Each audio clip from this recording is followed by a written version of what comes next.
Hey guys, what's up? This is Drew from Flight Effects. Today we're just going to quickly go over how to install your LUTs into Premiere Pro. So we've got our LUT folder saved to our desktop here that just holds all of the cube LUT files. So once you're in Premiere, we've got a clip opened up here, and you can either open the Lumetri color effect, or personally what I like to do is just go to the color tab. This is going to be the easiest to color grade everything.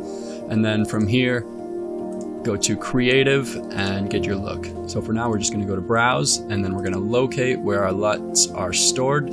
So our folder's on the desktop, and the Flight Effects DJI Lut's right here. So now we can just click the LUT we want to apply. And then from there, you can make your adjustments on intensity, or go back up to basic correction and add more contrast, bring up the shadows a little bit, bring up the saturation, whatever you want to do.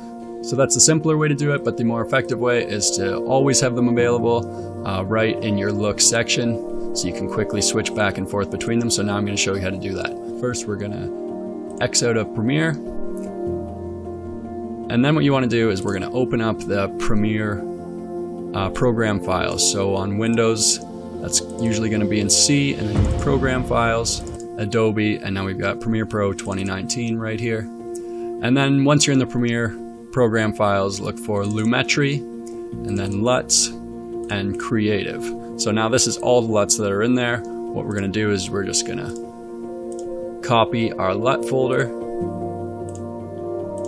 and then we'll just paste it into here.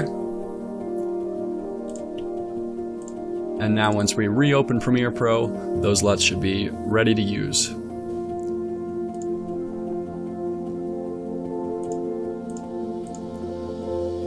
So that's pretty much it, guys. Happy creating, and I hope you guys enjoy the LUTs.